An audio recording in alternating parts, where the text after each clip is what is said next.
माँ अन्नपूर्णा महालक्ष्मी के दाती इतना दीजिए और जब मैं कुटुंब समाए मैं भी भूखा ना रहूं मेरा साथ ना। तीजे पैर जो करे भजनवा, तीजे पैर जो करे भजनवा देना भक्ति का दान। किसका दान? आदिशक्ति माता महाकाली, महालक्ष्मी, महासरस्वती तीनों देवियों का जो सम्मिलित रूप है आदिशक्ति माता वैष्णो देवी अपने भक्तों को अपनी भक्ति देकर के उनका जीवन धन्य करती है। कह दो जय माता। तीजे पैर जो करे भजनमा देना भक्ति का दान। जिन भक्तों ने तीसरे पैर जाग करके मां को मनाया उन्होंने मां भगवती से मां की भक्ति का वरदान पाया। अब शुरू होता है ये चौथा पैर, अमृत वेला। और कहते हैं इस समय में जो आप मां की सेवा करोगे, इस मां के पंथ का दर्शन करोगे, गुरुजन कहते हैं चौथे पहर जो करे भजनमा देना मुक्ति का दान। किसका दान? मुक्ति का दान। कहते हैं जिसको मां की भक्ति मिल गई उसको सब कुछ मिल जाता है। तो किसी के हिस्से तो मकान आया, किसी के हिस्से दुकान आई। घर में सबसे भाग्यशाली बेटा वही था जिसके हिस्से में मां आई। अब जिसको मां मिल गई उसको सब कुछ मिल गया। अब कुछ और पाने की इच्छा तो नहीं रहती है, लेकिन अभी भी कुछ है जो इस पहर में पाना बाकी है, शेष है। तो क्या है? मुक्ति का। यही सबसे दुर्लभ है संसार में जीव के लिए। इंसान हर चीज को प्राप्त कर सकता है लेकिन मुक्ति नहीं, मुक्त नहीं हो सकता। जीते जी भी और वैसे भी। जीते जी कैसे नहीं होगा? चिंताएं उसे हमेशा बांध के रखेगी, जिम्मेदारियां हमेशा बांध के रखेगी, शारीरिक कष्ट बांध करके रखेगी, कभी मुक्त नहीं हो सकता। लेकिन जिसे इसके नाम के सहारे हैं वो हमेशा हर चिंताओं से मुक्त रहते हैं, बरी रहते हैं। बच्चा जब तक माँ की गोद में रहता है हर चिंता से उसे मुक्ति मिली रहती है। जिस दिन अपने पाँव पे खड़ा हो जाता है वो सिर्फ वास्तव में वो इन सभी बंधकों में पड़ता है। तो माँ भगवती इस चौथे पैर में हम उसी मुक्ति की कामना करते हैं जिसके बाद आत्मा का परमात्मा के साथ मिलन होता है। प्रेम से कहिए जय माता। तारा रानी की कथा से पूर्व ये नारियल की भेंट मां को चढ़ाई जाती है। आपसे 3 नारियल मंगवाए थे। पहला नारियल कलश पे स्थापित किया, पूजन किया। दूसरे नारियल से जब मां की जोत जगाई, मां को भेंट चढ़ाई। तीसरा नारियल अब कथा शुरू करने से पहले नारियल की भेंट मां को चढ़ाएंगे। और ये 2 नारियल और हैं।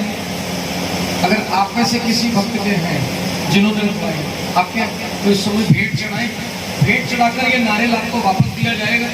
इस नारियल को अपनी झोली में लेकर के बैठना, संपूर्ण कथा को सुनना। जब आरती हो जाए प्रातःकाल इसको तुड़वा कर इसका जल अपने घर में छिड़काव कर लेना। इसके जल को पी भी सकते हैं। घर में इस जल को छिड़कने से नकारात्मक शक्ति का नाश होता है और इस जल को पीने से मानसिक शक्ति जो शांति वो प्राप्त होती है। इसको दोनों तरह के तरीके से हम इस्तेमाल कर सकते हैं। तो सबसे पहले आप दोनों खड़े हो जो नारियल की भेंट मां को चढ़ाएंगे। मां भगवती के पावन दरबार में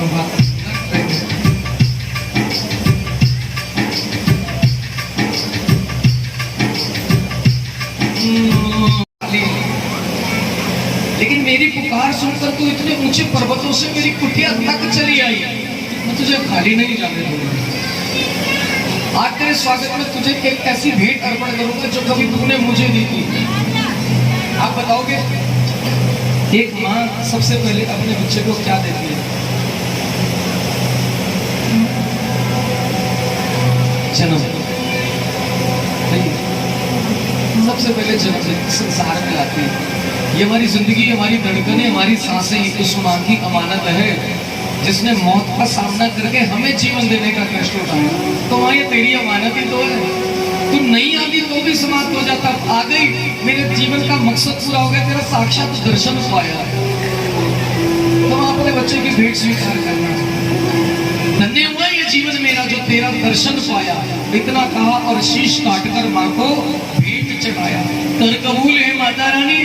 भेंट अपने बालक की और फिर देव की ऐसी भक्ति, आंखें भर गई जग पालक की। हमारी जेब में 1000 रुपए हो, माँ को चुनरी चढ़ानी हो तो हम सोचते हैं 800 की चुनरी चढ़ाए और 500 का प्रसाद चढ़ाए। लेकिन भक्त नंदलाल के पास क्या था? एक भाव। ये जीवन भी तो तेरा है। अगर तुझे अर्पण कर भी दिया तो इसमें मेरा क्या बढ़ाएगा? तेरा तुझको सौंप तो क्या लागत है भाई। इस बात के साथ नंदलाल ने अपने शीश की भेंट मांगी, लेकिन जैसे ही भक्त नंदलाल का कटा हुआ शीश देखा, मां की आंखों से आंसू बहने लगे। बड़े प्यार से नंदलाल का शीश उठाकर मां ने अपने सीने से लगाया। कहा, नंदलाल, एक मां होने के नाते मैं ये भेंट स्वीकार नहीं कर सकती। क्यों?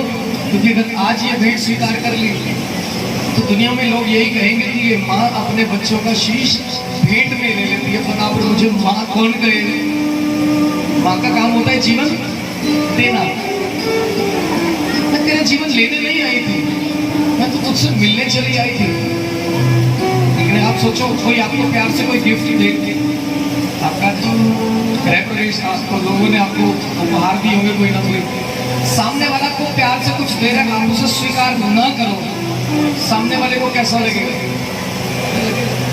माने का नंदलाल, एक माँ होने के नाते ये भेंट स्वीकार नहीं कर सकती, लेकिन जिस भावना से तूने ये भेंट मुझे दी है, तो उस भावना को स्वीकार करती हूँ, लेकिन ये भेंट अपने पास नहीं रखूंगी। माने को नंदलाल का शीश जो सीने से लगा रखा था, वापस धड़ से मिलाकर जीवन दान दिया। और फिर वरदान दिया, मांग क्या मांगना चाहते? कहने लगी, फिर आदि शक्ति मांगो कोई वरदान। देती हुई ये वचन रहेगा, अमर तुम्हारा नाम। कहने लगे नंदलाल भक्त, मां ना हर कोई शीश चढ़ाएगा। तो कलयुग का समय आएगा, लाखों करोड़ों भक्त होंगे, लेकिन शीश की भेंट कोई चढ़ाए, ऐसा कोई नहीं होगा। कहने लगे नंदलाल भक्त, ना हर कोई शीश चढ़ाएगा, तो क्या तेरी करुणा से माता वो भक्त खाली चला जाएगा?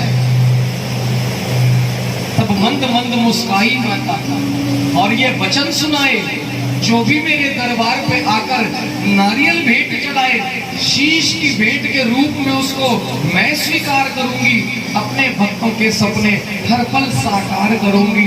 तभी से भक्तों माँ के दर पर ये नारियल भेंट चढ़ाते हैं, और भक्त नंदलाल की तरह, भक्त ध्यानु की तरह माँ से मन चाहा फल।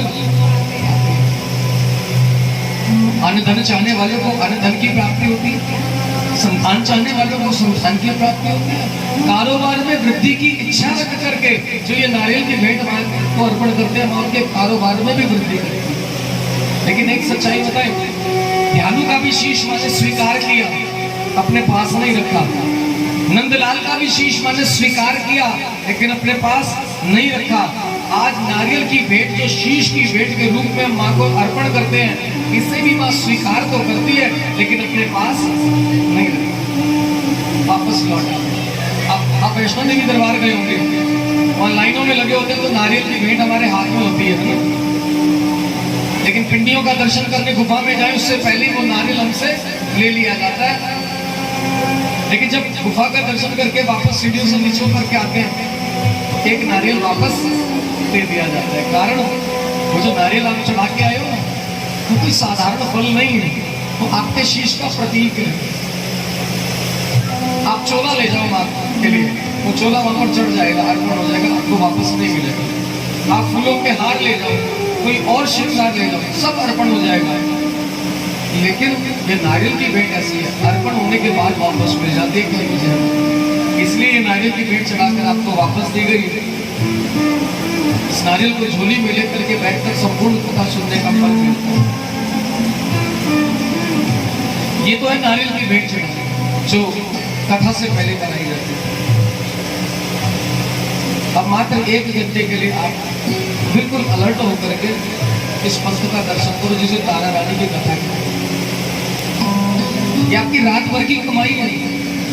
जैसे एक बच्चा पूरे साल एक क्लास में पढ़ता है ना, 3 सेमेस्टर के एग्जाम दे देता है, लेकिन फाइनल के नहीं बैठता, तो रिजल्ट क्या आता है? पूरे साल की मेहनत। पूरी जन कहते हैं कि 3 पहर जागरण में बैठकर जिसने कथा नहीं सुनी, उसका पूरी रात का बैठना निष्फल हो जाता है। लेकिन किसी भी कारण अगर भक्त 3 पहर माँ की ये हाजिरी न भर सके और इस अमृत वेला में आकर के शुद्ध अवस्था में बैठ करके इस कथा का श्रवण कर ले, उसे संपूर्ण रात्रि भर का जागरण का फल मिले। ऐसे 1 घंटे के लिए आप लोग माँ भगवती की पूजो, कथा को शुरू करने जा रहे हो। और इस कथा को सुनने के 3 नियम हैं। कितने? 3। आंखें झोलियां और दोनों हाथ खोल के बैठो, आंखें, झोलियां और दोनों हाथ ये खोल के। ये कथा के जो समय है वो समय की ना चाहते हुए आंखों पर नींद का पर्दा छा जाए और भक्त कथा में बैठे बैठे सो जाता है। और आपको तो मालूम है जो सोवत है सो भोवत है और जो जागत है सो आवत है। तो आपको पाना है या खोना है? तो पाना है तो कुछ खोना भी पड़ेगा।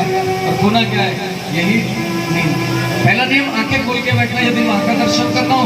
दूसरा नियम झोलियां खोल करके बैठना, क्योंकि संत मंत्र ऐसा बताते हैं इस कथा के बीच में एक क्षण ऐसा आता है जब मां अपने किसी न किसी रूप को लेकर के भक्तों के बीच में फेरा डालने आती है और उस समय भक्त की झोली में कुछ ना कुछ डाल करके।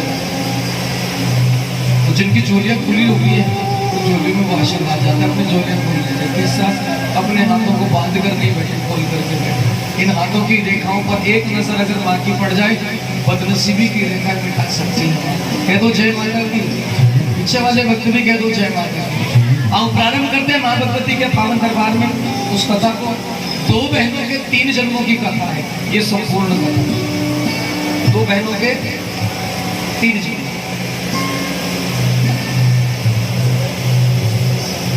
तीनों जन्मों का वर्णन करते करते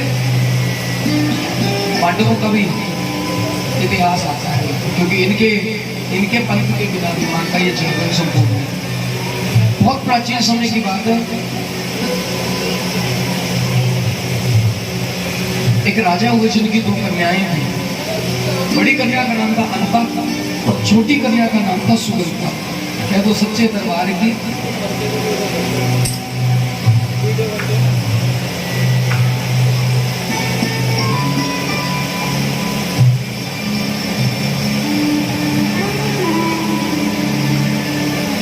एकादशी का व्रत धर्मनिष्ठ जन।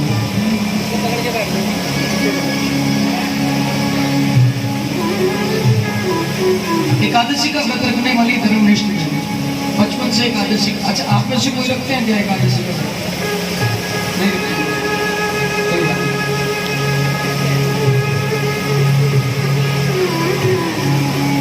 एकादशी के दिन अन्न का सेवन नहीं किया जाता, विशेषकर चावल मना है। एकादशी के दिन चावल नहीं बनाते, चावल नहीं खाते। बचपन से एकादशी का व्रत रखते रखते धर्मनिष्ठ बहनें जब बड़ी होंगी तो आज भी दोनों बहनों ने एकादशी का व्रत रखा हुआ था। लेकिन आज दिन के 2 पैर बीतते ही छोटी बहन को भूख सताने लगी। भूख प्यास से व्याकुल जब बड़ी बहन ने अपनी छोटी बहन को देखा, अपने पास बुलाया और उस व्याकुलता का कारण पूछा तो छोटी बहन ने कहा आज भूख बर्दाश्त नहीं होगी, कोई ऐसा उपाय करो कि हम जल्द से जल्द फलाहार करके अपना व्रत संपन्न कर लेंगे। तो बड़ी बहन ने अपने पल्लू की गांठ खोलकर 2 टके निकाल करके छोटी बहन को दिए। आप बाजार चले जाओ, 1 टके का फलाहार अपने लिए और 1 टके का फलाहार मेरे लिए। बाजार गई कि जब मार्ग से जा रही थी क्या देखा कि कुछ भील जाति के लोग घर में उत्सव मना रहे। उत्सुकता पशुओं के घर में चली गई। लोगों ने देखा राजा की कन्या हमारे घर में आई है। बड़े प्यार से आसन देकर के बिठाया और अपने घर का बना हुआ भोग इसके सामने पेश कर दिया। बहुत जोर से भूख लगी हुई, गरम गरम स्वादिष्ट भोजन सामने आया और प्यार से उसे आग्रह किया गया कि थोड़ा सा भोग लगा लो। अपने व्रत का नियम भूल करके प्रसाद हाथ में लिया और लगे खाने। पहला निवाला खाया, अंदर से एक भाव बाहर आया कि आज तुझे ये प्रसाद नहीं खाना। कई गुरुजन ऐसा बताते हैं कि जब बाजार में जाते हैं तो मांस मदिरा का सेवन कर लेते हैं, लेकिन एकादशी के दिन जो लोग व्रत रखते हैं उनके लिए नियम है कि अन्न का सेवन नहीं करना, फिर विशेषकर चावलों द्वारा बने हुए। एकादशी के दिन चावलों द्वारा बने हुए पदार्थ का सेवन करना कीड़े मकोड़े खाने के समान पापदायी माना गया है। और आज किसी ऐसे प्रसाद का सेवन किया जो चावलों द्वारा निर्मित है, मन में ग्लानि हुई है। प्रसाद को खाकर करके रोते रोते महलों में आते। बड़ी बहन ने कारण पूछा तो फलाहार लेने गई थी, रोते हुए आ रही है। रोते रोते सारी घटना बताई। तो बड़ी बहन को सत्य जानकर के क्रोध आ गया। और गुणीजन कहते हैं जब पर क्रोध आता है वहां से ज्ञान चला जाता है। बड़ी बहन ने क्रोध में आकर अपनी छोटी बहन को श्राप दे डाला। ऐसा नीच कर्म करके आई है जिसका परिणाम ये पाएगी अगला जन्म ऐसी नीच योनि में जाएगी जब सारी जिंदगी कीड़े मकोड़े ही खाएगी। छोटी बहन ने हाथ जोड़ करके श्राप को स्वीकार कर लिया, लेकिन इस श्राप से मुक्त होने का उपाय पूछा। बड़ी बहन के मुख से वचन निकले, अपने श्रापित जीवन में एक अवसर मिलेगा जब लाखों निर्दोष लोगों के प्राणों की रक्षा के लिए अपने प्राण गंवाओगे, इस श्राप से हमेशा हमेशा के लिए मुक्त हो जाओगे। फिर छोटी बहन ने प्रश्न किया, वो समय कब आएगा, मुझे कैसे ज्ञान होगा? कहने लगी द्वापर युग। कौन सा? द्वापर युग में पांचों पांडव जब मां का यज्ञ रचाएंगे, उसी यज्ञ में आपको अपनी मुक्ति का अवसर प्राप्त होगा। इसी श्राप के कारण छोटी बहन सुगंधा का जो दूसरा जन्म हुआ वो हुआ एक छिपकली की जोड़ी। कौन सी? छिपकली। कीड़े मकोड़े खाकर जीवन का यापन करते थे। द्वापर युग में जब पांचों पांडवों ने मां का यज्ञ रचाया तो एक तरफ यज्ञ चल रहा था, दूसरी तरफ भंडारे का प्रसाद बन रहा था। जहाँ प्रसाद बना रहा जा रहा है वहीं पर पेड़ की शाखा पे उल्टी लटकी हुई एक छोटी सी बेजुबान छिपकली अपनी मुक्ति का समय ढूंढ रही थी। कौन थी ये छिपकली? पिछले जन्म में छोटी बहन सुगंधा। तो छिपकली ने क्या देखा कि आज आकाश मार्ग से बहुत बड़ा बाज उड़ता हुआ विशाल पंजे में एक सर्प को दबोच करके लाया। और जहाँ भंडारे के लिए प्रसाद बनता था ना, वहीं पर आकर मंडराने लगा।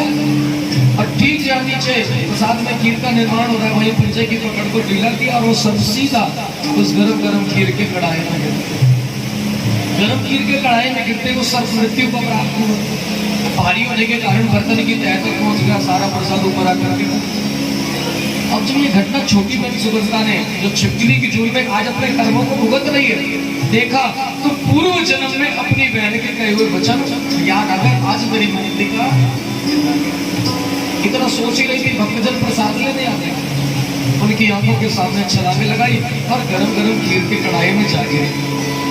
अब जो घटना लोगों ने आंखों से देखी उसी को सच माना। प्रसाद में छिपकली गिरी है, क्रोध में आ गए, छिपकली के लिए अपशब्द कहना प्रारंभ कर दिया। कईयों ने तो श्राप भी दे डाला। नीच ने ऐसा नीच कर्म करके आई है जिसका परिणाम ये, जिसके कारण तुमने ये नीच योनि पाई है, और जाते समय में भी नीच कर्म करके जा रहे हो। श्राप देते हैं तुझे अगला जन्म भी नीच योनि होगी। देखो, एक श्राप से बचने के लिए प्राण गंवा दिए, लेकिन बदले में क्या मिला? एक और श्राप। इसे कहते हैं विधि का विधान, भाग्य का लिखा, जिसको कोई टाल नहीं सकता। लेकिन इंसान के कर्म उसको अच्छे या बुरे फल को प्राप्त करवाते हैं। छिपकली ने अच्छा कर्म किया कि बुरा कर्म किया? अच्छा कर्म किया, इसका अच्छा फल भी मिला, शुभ फल भी मिला। कैसे?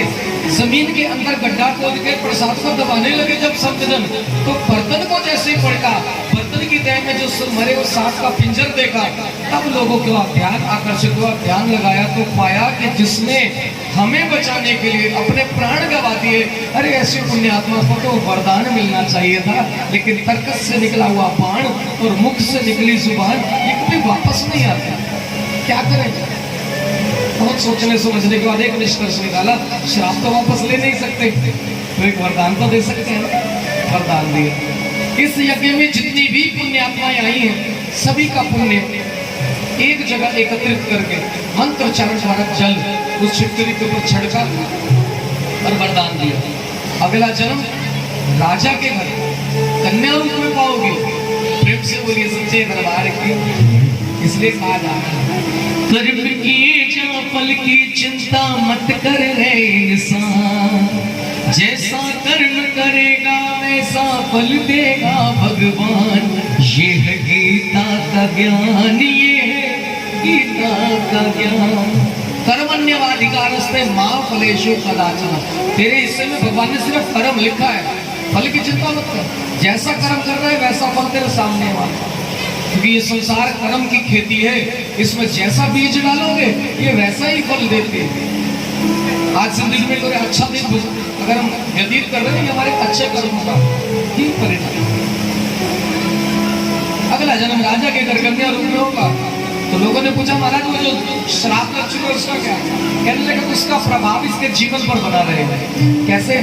राजा के घर में कन्या रूप में जन्म तो मिलेगा, लेकिन पालन पोषण वो एक दरिद्र घर में होगा। कौन से घर में? दरिद्र समझते हो? जहाँ कोई सुख सुविधा उपलब्ध ना हो। कई लोग कहते हैं नीच जाति के, लेकिन जाति कभी भी ऊंच नीच की श्रेणी में नहीं आती है। इंसान के कर्म हैं जो उसको ऊंच नीच की श्रेणी में। दरिद्र घर जहाँ कोई सुख सुविधा उपलब्ध नहीं होगी, अभावों में जीवन व्यतीत होगा। लेकिन हाँ, उस जीवन काल में एक दिन ऐसा भी आएगा जब आदि शक्ति माँ जगदम्बा स्वयं चल करके तुम्हारे घर आएंगी और तुम्हारी मुक्ति का द्वार, क्योंकि तुमने आज माता रानी के इस विशाल यज्ञ में माँ के बच्चों के प्राणों की रक्षा करी है। इसी श्राप और वरदान के कारण इस छिपकली का एक और जन्म हुआ। वो क्या हुआ? एक राजा हुए, राजा स्पर्श, कन्या रूप में जन्म। राजपुरोहित ने जब कुंडली बुलाई तो बताया राजा ने कन्या पालन योग्य नहीं। कई ब्राह्मणों द्वारा शापित सुनकर के राजा को दुख हुआ। तो राजपुरोहित ने सलाह बनाई, एक संदूक मंगवाया, उसमें मतबल का गद्दा बिछाया, ऊपर कन्या को लेटाया और कहा राजा सोना चांदी हीरे जवाहरात जो तुम इसके पालन पोषण में खर्च करते वो इस संदूक पर जड़वाकर धन जड़ित संदूक में कन्या समेत इसे नदी में प्रवाहित। धन से जड़ा हुआ संदूक जब बहता हुआ जाएगा तो किसी की नजर में तो आएगा। धन की लालच में वो संदूक भी निकाल लेगा और तुम्हारी कन्या को भी पाल लेगा। राजा को युक्ति समझ में आई। आधी रात का समय था, संदूक लेकर कन्या को नदी किनारे आया और अंतिम बार सीने से लगाकर कन्या को वापस संदूक में लिटा करके और प्रवाहित कर दिया। प्रेम से कहिए। और नदी किनारे तब तक खड़ा रहा जब तक संदूक आंखों से दिखना। ठीक वैसे जैसे पिता घर की दहलीज पर खड़ा रहता है जब तक बेटी की डोली आंखों से दिखना बंद नहीं हो जाए। आज बेचारा राजा रोते रोते वापस आ गया। दिन निकल आया तो नदी में बहता हुआ जा रहा है वो संदूक। राजपुरोहित आया करते थे रोजाना नदी किनारे स्नान करने, आज भी आ गया।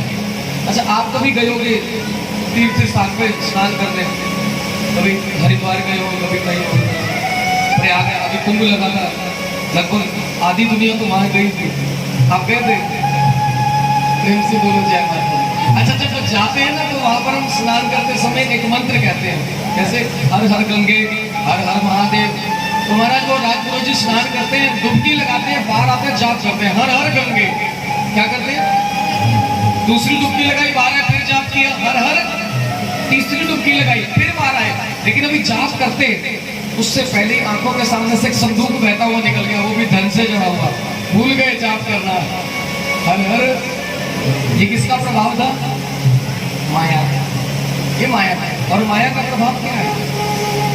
ये जिसकी आंखों में पड़ जाए ना उसे नाम सुमिरन तक छुड़वा देती है। और ठगनी कितनी है, सारी जिंदगी इंसान को पीछे दौड़ाती है, लेकिन अंत समय में साथ छोड़कर कहती है जा अकेले जा। इंसान एक भाई भी नहीं ले जा सकता। नाम सुनने तक भूल गया धन की लालच में। लेकिन कहते ना दुविधा में दोनों गए, ना माया मिली ना राम। नदी में छलांग लगाई, मीलों दूर तैरते हुए निकल के संदूक हाथ में नहीं आया, क्योंकि संदूक बहता हुआ नहीं जा रहा। संदूक के अंदर कन्या और कन्या का भाग्य बहता हुआ जा रहा। थक करके बाहर आते निराश होकर के। एक भील जाति का युवक सुबह सुबह कहीं से जा रहा था, इशारा करके बुलाया, कहता वो संदूक दिखाया, था भैया ये संदूक निकाल के ले आओगे? भील बोला ले तो आऊंगा, लेकिन मुझे क्या मिलेगा? अब जल्दी जल्दी में बोल गए भैया जो मिलेगा आधा आधा बांट लेंगे, ले आ बस। नदी में छलांग लगाई, कुछ पल बीते, वो संदूक को निकाल के बाहर लाया। अब आ गई बंटवारे की बारी। राजपुरोहित जी बोले देखो भैया पहले मैंने देखा, इसलिए इस पर पहला अधिकार मेरा होगा। बाहर का धन मैं ले जाऊंगा, अंदर जो निकला वो तेरा होगा। क्या तुझे मंजूर है? अब भील भी सोचना पड़ गया। तो दिमाग में आ रहा है जब बाहर इतना सारा धन चढ़ा भर कितना सारा होगा, ठीक है बाहर का तुम्हारा, अंदर का हमारा।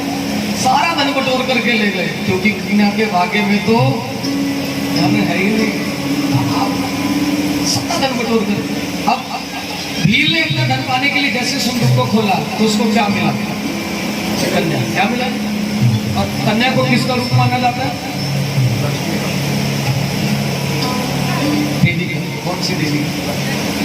श्रीदेवी, लक्ष्मी जी। चिंता मत करो, मैंने गलत लिखा, श्री देवी लक्ष्मी का ही दूसरा नाम। आप क्या समझे वो बम्बई में नहीं, फिल्मों में नहीं, लक्ष्मी जी। संयोग देखो, जिसको ये लक्ष्मी मिली उसके अपनी कोई संतान भी नहीं, क्योंकि प्रकृति ने किसको कब क्या देना वो खूब जानती है। जिसकी संतान नहीं थी उसको संतान। कई बार ऐसा होता है, हम अपने बच्चों को बाजार ले जाते हैं घुमाने के लिए, तो बच्चा जिद करता है हमें ये चाहिए, हम जानबूझ के उसको वो चीज़ नहीं दिलवाते हैं। कारण हमें पता है अगर ये चीज़ इसको दिलवा दी तो इससे इसी का नुकसान हो जाएगा। बाजार में एक बच्चा ऐसे खिलौने की जिद कर दे कि मुझे तो ये खिलौना चाहिए, और आपको पता है इस खिलौने से बच्चे की उंगली भी कट सकती है, तो क्या आपको खिलौना अपने बच्चे को दिलवाओगे? नहीं। ठीक परमात्मा भी हमारे साथ इस संसार में ऐसे ही करते हैं। हम लोग कहते हैं हमें ये चाहिए, हमें वो चाहिए, हमें ये चाहिए, हमें, लेकिन मिलता वही है जो वो हमारे लिए अच्छा समझते हैं। उन्हें पता है आज जिस चीज की इच्छा कर रहे हो कल यही तुम्हारे दुख का कारण बन जाएगी। इच्छा पूरी नहीं होती इंसान की, और इंसान क्या कहता है कि सारी जिंदगी बीत गई तेरे दर आते आते, मेरी एक मुराद तो पूरी नहीं हुई। प्रेम से कहिए जय माता दी। अगर आपकी कोई इच्छा कोई मुराद अगर पूरी नहीं हो रही ना दरबार से, तो सोच लेना कि वो आपके हित में ही नहीं है, इसलिए परमात्मा वो आपको दे ही नहीं रहा। क्योंकि कोई माता पिता अपने बच्चे को दुखी नहीं देख सकता। प्रेम से बोलो जय माता दी। अब क्या हुआ, कन्या देखी, मन में भाव जागृत हुआ, अपनी बेटी बना लिया, घर ले आया, नामकरण करवाया, रुक्मणी नाम रखवाया, घर में प्यार से रुक्को कहकर बुलाने लगे, पालन पोषण प्रारंभ कर दिया। इधर राजा स्पर्श के घर में एक और कन्या ने जन्म लिया, फिर कुंडली बनाई गई। प्रेम से बोलो जय माता की। माँ ये कन्या रूप है तो सच्चे दरबार की।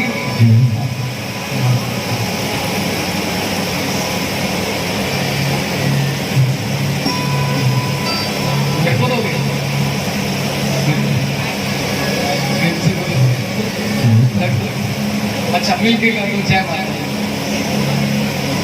देखो हमारे संत मंत्र बता के की कटोरी देखो, हमारे संत मंत्र बता के कहेंगे जागरण के अंदर 3 रूपों में माँ आती है। कितने रूपों में? जिसमें से 2 रूप तो ऐसे हैं जिनको हम देख सकते हैं, लेकिन एक रूप ऐसा है जिसको हम देख नहीं सकते लेकिन महसूस कर सकते हैं। कौन कौन सा है वो रूप मालूम है? पहला तो रूप है वो ज्योत रूप, जो प्रेम से बोलते हैं, पहला है ज्योत रूप, प्रेम से कह दो।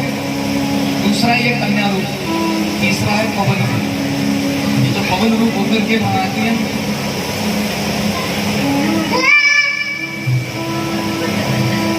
इसे महसूस किया जा सकता है। कह दो जय माता। आज कन्या रूप को लेकर के वो भील कर चला गया, राजा स्पर्श के घर में मां ने कृपा करी, फिर कन्या ने जन्म लिया, और जब नामकरण करवाया तो कहा राजन साक्षात लक्ष्मी का अवतार तेरे घर में आया है और तेरे भाग्य का तारा चमकाने के लिए इस कन्या ने जन्म लिया है। इसका नाम रखा जाएगा तारा। क्या नाम रखा जाएगा? आगे चलकर ये कन्या तारा रानी के नाम से विख्यात होगी। जैसे ही होश संभाला माँ की भक्ति में खो गई, भक्ति करते करते विवाह योग्य हो गई। राजा स्पर्श ने अपनी बिटिया तारा रानी का विवाह कर दिया। और विवाह किसके साथ हुआ? हरिपुर हजारा नाम का एक राज्य हुआ करता था, यहाँ के राजा थे राजा विधिचंद्र, और उनके बेटे का नाम था हरिचंद्र। विवाह करने आए तो पंडित जी विवाह करवा रहे थे, तो रानी को बोला राजा के बाईं तरफ बैठ जाओ। कौन सी तरफ बैठ जाओ? बाईं तरफ बैठने का मतलब क्या होता है? आप बाईं तरफ बैठे हो, इसका मतलब मालूम है? फेरे से पहले कन्या दाईं तरफ बैठती है, मतलब फेरे हो जाते हैं उसके बाद वामांग में आ जाती है बाईं तरफ। बाईं तरफ बैठने का मतलब है पत्नी होना स्वीकार है, आपकी तरफ पत्नी होना स्वीकार है। रानी ने कहा राजा आपके बाईं तरफ तब बैठूंगी जब मुझे 2 वचन दोगे। राजा ने पूछा क्या चाहती हो? राजा मुझे जहां भी रखोगे माता रानी का एक मंदिर बनवा दो। राजा सब कुछ छोड़ के आऊंगी तुम्हारे घर, लेकिन जो दिल में बसी है माँ की भक्ति वो नहीं छोड़ के आ सकती। एक ऐसा मंदिर बनवा देना जहां मैं सुबह शाम नियम से माँ की भक्ति कर सकूं। राजा ने स्वीकार किया। दूसरा, आपके नगर में कहीं भी माता रानी का भजन चौकी कीर्तन जागरण सुमिरन संध्या होगी, आप मुझे जाने से इनकार नहीं करोगे। राजा बोले धर्म कर्म का कार्य मेरी तरफ से तो कभी इनकार नहीं होगा। और कुछ चाहती हो तो? नहीं राजा बस इतना ही चाहिए। राजा ने कहा मुझे भी कुछ चाहिए। एक वचन तो मुझे भी चाहिए। क्या किसी दिन दुख तकलीफ संकट में पड़ जाऊं, विपरीत परिस्थितियां घेर ले, उस दिन मेरा साथ छोड़कर कहीं नहीं जाओगे। प्रेम से बोलो। वचन स्वीकार कर लिया दोनों ने। विवाह हुआ संपन्न। तारा रानी अपने ससुराल में आकर के रहने लगी। उधर रुक्मणी जवान हो चुकी थी। माता पिता ने रुक्मणी का विवाह कर दिया। आज रुक्मणी भी ब्याह कर उसी नगर में आ गई जिस नगर में उसकी अपनी बहन रानी बनकर के राज करी, लेकिन उनको पता नहीं। कई जन्मों की बिछड़ी हुई बहन मां मिलाने चली, लीला रचाई। पहले एक नगर में बसाया, फिर इनका मिलन करवाया। और मिलन कैसे हुआ? रुक्मणी की सास तारा रानी के महलों में आंगन बुहारी का काम करती हैं। एक दिन बीमार पड़ गई, अपनी जगह रुक्मणी को भेज दिया। सास का हुक्म मानकर रुक्मणी रानी के महलों में आई। यहाँ माँ भगवती ने इनका मिलन करवाया। रुक्मणी तारा रानी के महलों में आंगन बुहारी कर रही है। एक मंदिर पर नजर गई रुक्मणी की, जिस मंदिर में तारा रानी भक्त मंडली के साथ बैठकर माता रानी का पूजन कर रही थी। प्रेम से कहिए जय माता। पहले शेरा वाली मानो मनाइए, जब भी कोई कम करिए। पहले शेरा वाली मानो मनाइए, जब भी कोई कम करिए। दिलो ध्यान लगा के ते आइए, जब भी कोई कम करिए।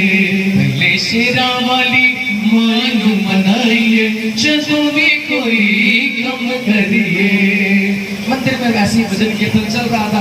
रुक्मणी सीढ़ियों पर बैठी थी। कुछ समय बाद भजन कीर्तन संपन्न हुआ। आरती वंदन हुई, प्रसाद लेकर भक्त बाहर आए। अंत में तारा रानी आई। कौन है? रानी का रास्ता रोक करके रुक्मणी ने पूछा, किस देवी का पूजन चल रहा है, क्या नाम है इसका? रानी ने बताया, अनंत नामों से जानी जाती है। शेरों पर सवारी करती है, इसलिए हम उनको क्या बोलते हैं? शेरों वाली माता। जोतों में वास करती है, इसलिए जोता वाली माता। पहाड़ों में डेरे लगाती है, इसलिए पहाड़ों वाली माता। बच्चों पर मेहर लुटाती है, इसलिए मेहरों वाली माता। लाखों करोड़ों अनंत नाम है इसके। शीरा वाली, मेहरा वाली, जोता वाली, लाटा वाली, वैष्णो देवी, दुर्गा काली, मनसा देवी, नैना देवी, चिंतपूर्णी, कांगड़े वाली, शीतला माता, चंडी माता, दक्षिणेश्वरी, विंध्येश्वरी, शाकुंभरी, कैला देवी, मैना देवी। रुक्मणी ने बीच में रोक दिया, रानी रुक जाओ, एक भी नाम याद नहीं हुआ। नाम छोड़ो, ये बताओ ये माँ काम क्या करती है? रानी फिर शुरू भैया, जितने इनके नाम है उतने इनके काम है। क्या काम है? निर्धन को धनवान बनाना, कोड़ियों को देना खाया, बेऔलादों में बख्शना औलादे, मुर्दों में डालना जान।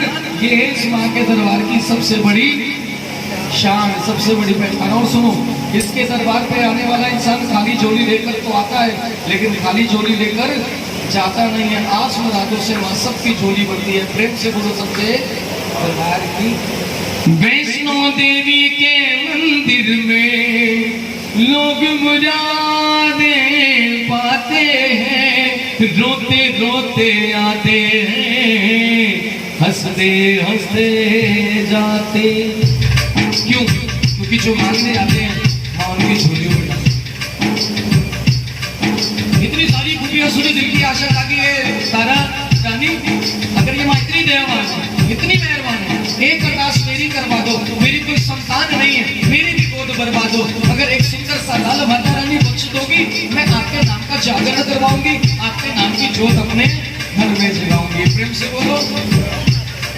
पूजा कंजिका मैं लौकड़ा मनावा, हे मां मैनू लाल बख्श दे। पूजा कंजिका मैं लौकड़ा मनावा, हे मां मैनू लाल बख्श दे। मां मैं भी किसे दी कहावा, हे मां मैनू लाल बख्श दे। उस समय एक अरदास तारा रानी ने मां के चरणों से लगाई, रुक्मणी की अरदास। इस समय में एक अरदास कथा के बीच में हम लोग करवाते हैं।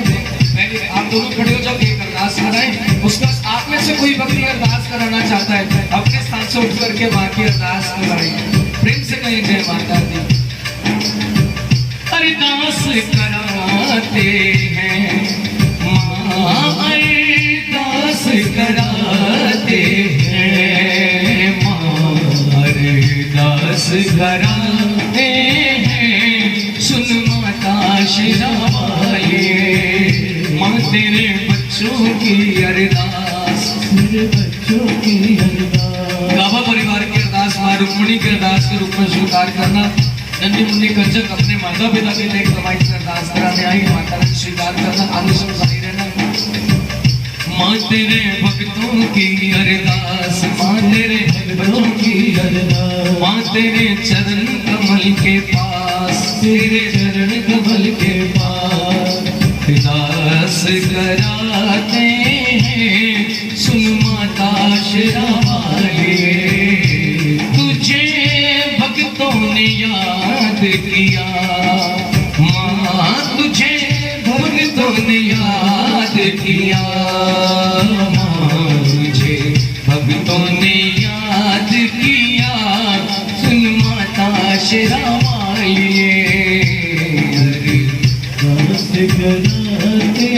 ओम प्रकाश मेहता की अरदास माता रानी आपके चरणों के पास और आपकी भक्ति में सुनी अरदास का नाम सबसे जानी जान है माँ, जो जिन मनोकामना से अरदास कराने सबकी झोली भरना अवसर आई रहेगा। एक टके की अरदास कराई तो रुक्मणी ने कोई जायदाद नहीं मां को अर्पण करके, किसी ने तो शीश चढ़ाया और किसी ने फूल चढ़ाया, मां ने दोनों की कामना पूर्ण करी। बस दोनों में अगर कोई समानता थी तो वो थे भाव। प्रेम से नहीं किया एक टके की अरदास कराई, मां ने स्वीकार कर ली। आते 10वें महीने रुक्मणी की गोद में सुंदर सा लाल बक्स दिया, और लाल भी इतना सुंदर कि रुक्मणी ने अपने लाल बच्चे का नाम भी पता क्या रख दिया? सुंदर। क्या नाम रख दिया? सुंदर। लेकिन उस पर अपनी ममता लुटाने में इतना मगन हो गई, जो मन्नत मांग के आई थी वही पूरी करना भूल गई। क्या मन्नत मांगी थी? जागरण, मां मुरादे पूरी कर दे हलवा, भूल गई। अक्सर इंसान भूल जाता है लेने के बाद। 5 साल में मां ने इंतजार किया, लेकिन जब समय पूरा हुआ मां ने ऐसी लीला रचाई, रुक्मणी को भूली मन्नत याद आई। 5 साल का बालक आंगन में खेल रहा था, अपने आंचल की शीतल छाया मां शीतला के रूप में उस बालक के ऊपर फेर कर निकल गई। बालक को माता निकल आई। बालक हुआ बीमार, डॉक्टर हकीम वैद्यों के चक्कर काट काट के रुक्मण गई हार, लेकिन नहीं आया बच्चे की हालत में कोई सुधार। तो अपने बच्चे को गोद में उठा करके पता कहाँ ले गई? माता रानी के दरबार। माँ की मूर्त के आगे लाल को लिटा करके रो करके प्रार्थना करी माँ से, मैया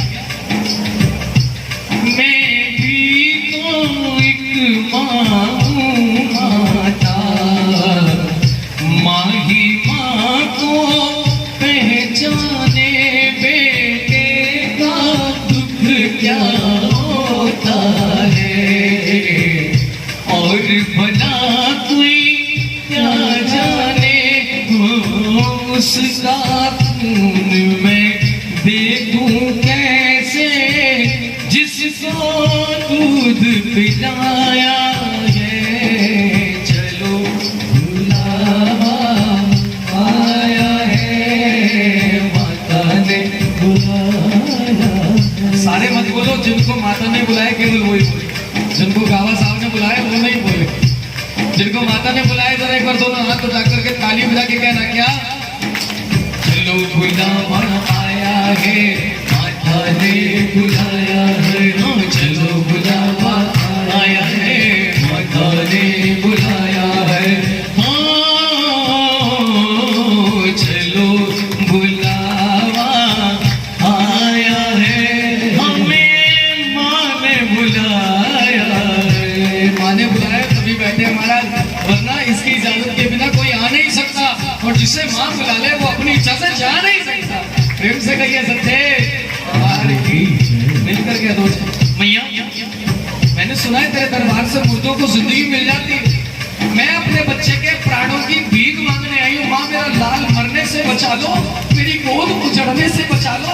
देखो माँ किसकी बुरी नजर का साया मेरे लाल को लग गया। रुक्मणी ने इतना ही कहा, माने आकाशवाणी कर दी, रुक्मणी ना किसी बुरी नजर का साया है, ना तेरे बालक का अभी अंत समय आया है। बस तुझे भूली हुई मन्नत याद दिलवाने के लिए मैंने ये सारा खेल रचाया है। माँ ने खेल रचाया है, मोजा मोजा मोजा मोजा, माँ ने खेल रचाया है, मोजा मोजा। साने माँ तो जो भी मंगया माँ ने चोली पाया है, गुण मोजा मोजा, ये दिन खुशियाँ आया है, गुण मोजा मोजा मोजा मोजा, माँ ने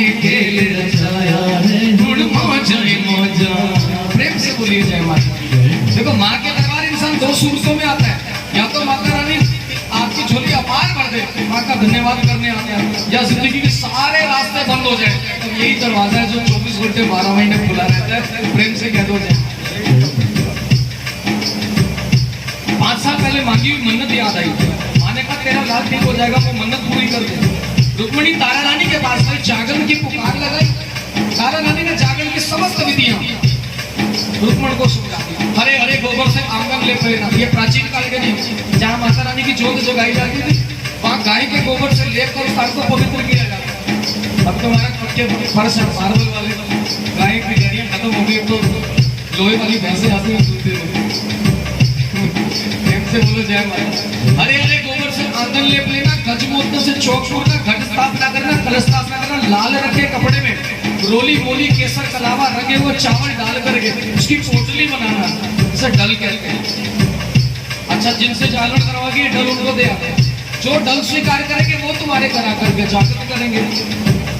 रुक्मण बेचारी घर गई, डल तैयार करे, निराश होकर लौट आई, किसी ने भी डल स्वीकार नहीं। नीच जाति की औरत बोलकर लोगों ने घर से धक्के मार कर निकाला। अंत में तारा रानी के पास पहुंच गई अपनी व्यथा सुनाने।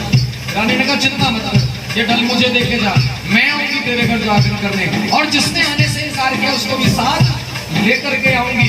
रुक्मण निश्चित होकर के घर चली गई, डल तारा रानी को दे गई। प्रेम से बोलो।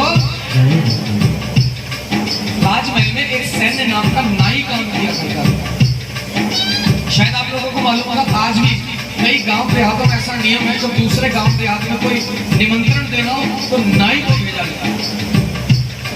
राजनाई का सैन्य नाई, कल उसको दिए और आगे है ना, दल बांट के आना लोगों को, और 2 बातें करें, अष्टमी की रात का जागरण है और तारा रानी में डल भेजे। किसने भेजे? हमारा रानी का नाम सुनकर सबने डल स्वीकार भी कर लिए।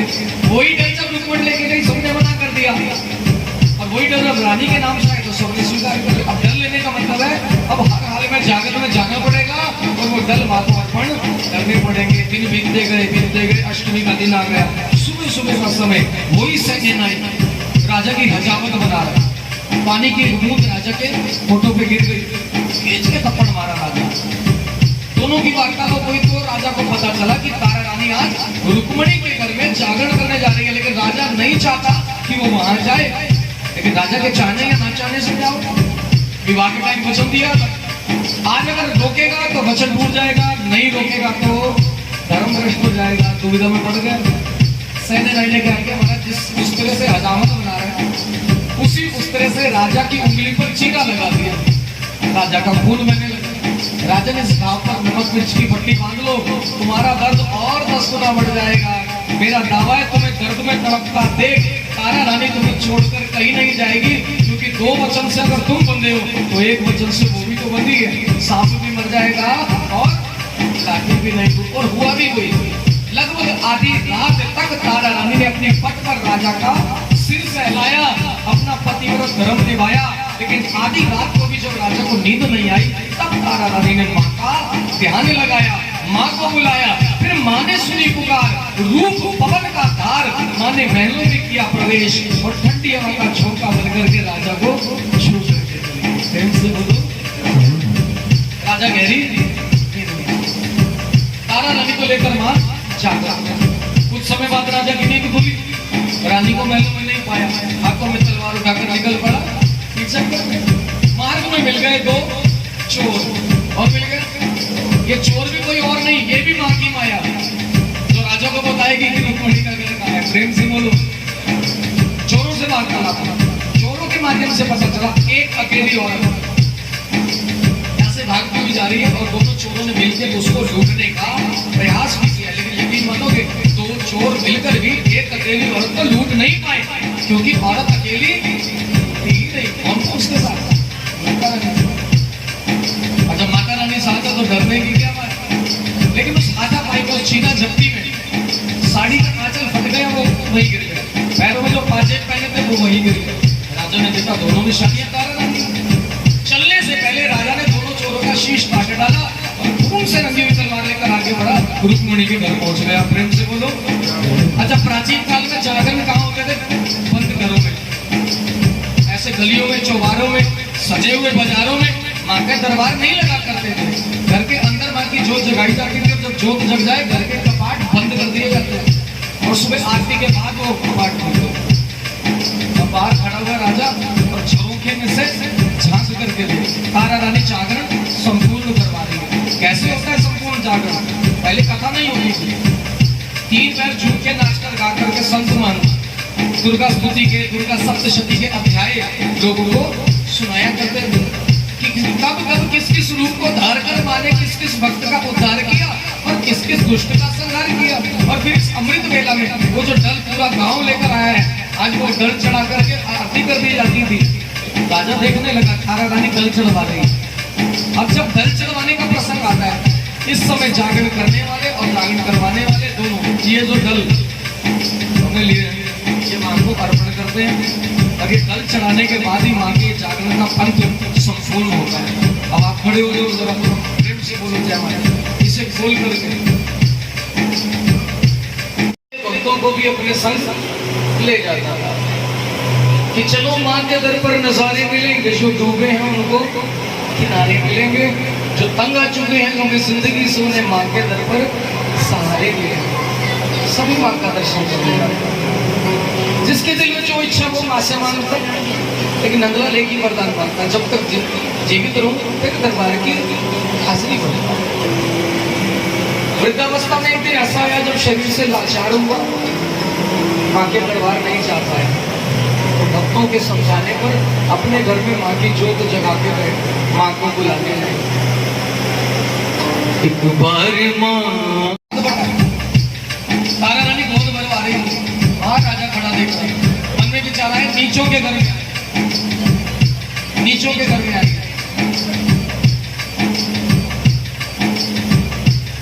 और ये लोग मांस, मदिरा, हड्डियां, गंडेरियां, अशुद्ध चीजों का सेवन करते हैं। इन्होंने प्रसाद भी वैसे ही बनाया होगा। अब जैसा भाव मन में प्रसाद को लेकर आया, राजा को प्रसाद का रूप भी वैसा ही नजर आया। ये जागी रही भावना जैसी, प्रभु मूर्त दिन देख रही वैसे। तारा रानी गोद भरवा रही है, राजा का क्रोध साथ में आसमान पर, तारा तुम बाहर निकलो, न तुम बचोगी न तुम्हारा प्रसाद। सारी बातों से बेखबर। जैसे ही तारा रानी ने घर का द्वार खोला, सामने राजा खड़ा था। अब इससे पहले तारा रानी कुछ बता पाए, समझा पाए, राजा ने कहा दिखा तेरी गोद में क्या है।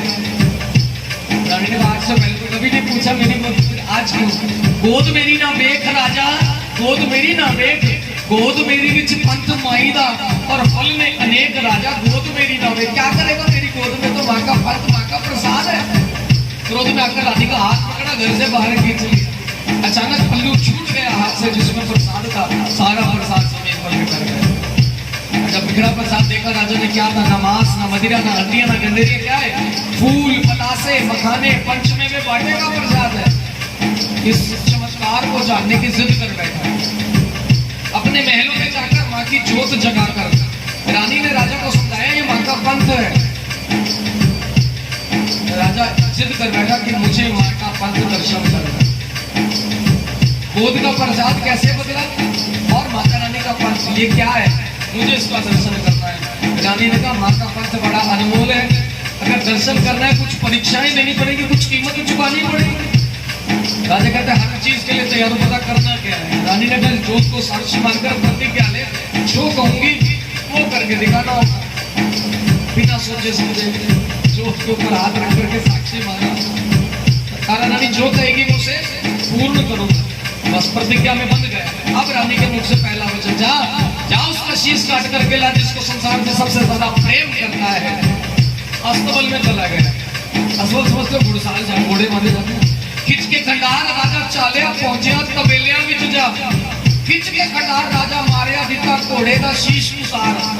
एक नीले रंग का घोड़ा बंधा पड़ा, उसका शीश काट के ले आया। इसको सबसे ज्यादा प्रेम करता था मैं। रानी कहे राजा ये क्या करके आया? उन्हीं को कहा था सबसे ज्यादा प्रेम जिसको, मैंने कहा था जिसको सबसे ज्यादा प्रेम करता है। तू राजा बाद में है, उससे पहले पिता है, और पिता होने के नाते संतान से ज्यादा प्यारा कुछ नहीं होता। होता है बोलो? एक माता पिता के लिए अपनी औलाद से बढ़कर के प्यार नहीं। अगर वास्तव में माँ के पंथ का दर्शन करना है ना राजा, जा अपने बेटे का शीश काटना। अरे दर्द तो तब होगा जब अपने दिल पे छुरी चलेगी। एक बेजुबान जानवर को मार करके माँ के पंथ का दर्शन करना था। सोचो अगर किसी जानवर का शीश काटने से माँ के पंथ का दर्शन हो जाए, तो रोज कोई ना कोई इंसान किसी न किसी जानवर का शीश नहीं काटेगा। राजा के पैरों के नीचे से जमीन खिसके अपने बच्चे को कैसे मारेगा? दिल पे पत्ता रख करके चला गया बेटे के। खिंच के खंडार राजा चाले आप पहुंचे हम महिला में खिंच के खंडार राजा मारे जितना पुत्र का शीश के साथ बेटे का भी शीश काट मार कर लिया। आप तो दर्शन करवाओ। रानी ने कहा अभी तो शुरुआत हुई है, अगला कदम आगे बढ़ा। एक बर्तन में बेटे और एक बर्तन में घोड़े के शरीर के टुकड़े करे। प्रतिज्ञा में बता हुआ था जैसा रानी कहती कि करवा चला गया। एक बर्तन में बेटे, एक बर्तन में घोड़े के शरीर के टुकड़े। अब तो दर्शन करवा। कहने लगी इसका प्रसाद बनेगा। तारा रानी के आदेश पर दोनों शरीर के टुकड़ों का प्रसाद बना। और जब प्रसाद बना तो रानी ने इसकी 5 ढेरियां बनाई। कितनी? राजा ने पूछा 5 क्यों? तेरे और मेरे सिवा यहाँ कोई तीसरा व्यक्ति नहीं है, तूने 5 ढेरियां क्यों बनाई? रानी ने कहा हर क्यों का जवाब कब मिलेगा? जब परीक्षा पूरी हो जाएगी। लेकिन यहीं आकर के राजा के सब्र का बांध टूट गया। हार मान ली, घुटनों के बल बैठ गया, हाथ जोड़ लिए और विनती करी क्या एक बार मुझे मेरे लाल की सूरत दिखा दे तारा रानी। जो कहीं की जिंदगी में कभी मना नहीं कर, एक बार मेरा लाल सुना कर दे। लेकिन अब पछताए हो तो क्या जब चिड़िया चुन गई थी। रोने लगा, गिड़गिड़ाने लगा। अचानक माता रानी की जोत पर नजर आई। जिस जोत के ऊपर हाथ रख करके साक्षी मन पर दिख गया थी ना, आज उसी जोत के आगे हाथ जोड़ कह दो जय माता।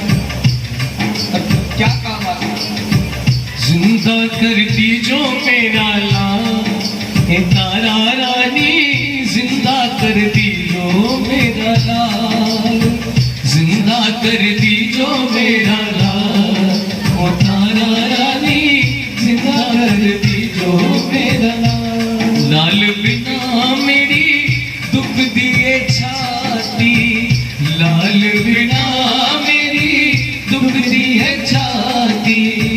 मारा महला दे तो ओ तारा रानी जिंदा कर दी जो मेरा मंदे दुख पुत्रा दे, हे मंदे दुख पुत्रा दे। तारा मैं तो सहे ना जान, हे मंदे दुख पुत्रा दे। क्यों पुत्रा दे कारण मर गए अंधली ते अंधला, पुत्रा दे कारण मर गए अंधली ते अंधला। जदों शरवण दी छाती लगया बाण, हे मंदे दुख पुत्रा दे। तारा मैं तो सहे ना जान, हे मंदे दुख पुत्रा दे। पुत्रा दे कारण मर गए राजा दशरथ, पुत्रा दे कारण मर गए राजा दशरथ। जदों राम बनानू जान, हे मंदे दुख पुत्रा। उनका एक बेटा छोड़ करके वन चला गया, उन्होंने दुनिया छोड़ दी। मेरे पास तो एक ही था, आज वो भी नहीं है। तारा रानी बता किसके भरोसे जीऊंगा? अचानक रोते रोते नजर गई माता रानी की जोत पर, तो हाथ जोड़ कर रखे बैठ गया। 3 शब्द मुंह से निकाले, भैया मुझे क्षमा कर दीजिए, मेरे अपराधों को बख्श दो माता रानी, मुझे मेरे जीने का सहारा वापस कर दो, नहीं तो मैं भी मर जाऊंगा। कितना था? माँ ने प्रत्यक्ष आकर के दर्शन दिया और पूछा राजा क्या चाहता है? क्या चाहता है? कुछ नहीं चाहता माँ, जीने का सहारा, प्राणों से भी प्यारा, वो मेरा लाज दुलारा। माँ बस वही चाहिए। माँ मुस्कुराई, जीने का सहारा, प्राणों से भी प्यारा, और क्या बोला? राज दुलारा। तो मेरी एक बात बता, क्यों मारा? क्यों मारा? जब जीवन लेने का सामर्थ्य नहीं तो जीवन लिया क्यों? कहने लगा मैं ये गलती हो गई, क्षमा कर दो। माने का बेटा जो किया है वही तेरे सामने आया है, जैसी करनी। अब जो ये जगदम्बा करने आई है, आजा उसका भी दर्शन कर ले। यकीन रखो मुझ पर, मैं अपने बच्चों का चढ़ाया हुआ कभी भी अपने पास जो कुछ चढ़ाया ना सब कुछ लौटा के लाऊंगा। उससे पहले जो कला मैंने रचाई है उसको पूर्ण करते हो आप। मुझे तेरे सवालों का जवाब दो, क्या चाहते हैं? पंथ का दर्शन प्रेम से बोलिए जय माता। अच्छा बताओ कि पंथ का मतलब क्या होता है? पंथ का मतलब है तक ले जाएगा? मंजिल तक। और ये माँ का पंथ है, माँ से मिलाएगा। और माँ ने कहा मेरा पंथ जानना चाहता था ना, सुन मेरा पंथ क्या है। मैं कभी अपने बच्चों में भेदभाव नहीं करती। राजा ने पूछा, मैं कैसा भेदभाव? माँ ने कहा ना ऊंच नीच, ना जाति पाति, ना अमीरी गरीबी का भेदभाव। हे राजन, तारा रानी के इस मंदिर में विराजमान ज्योत जो तू देख रहा है, वहां पर भी मेरा वास है। और वो जो नौकरानी के घर जगती हुई ज्योत देखकर आया था ना, वहां भी मैं ही बैठी हूँ।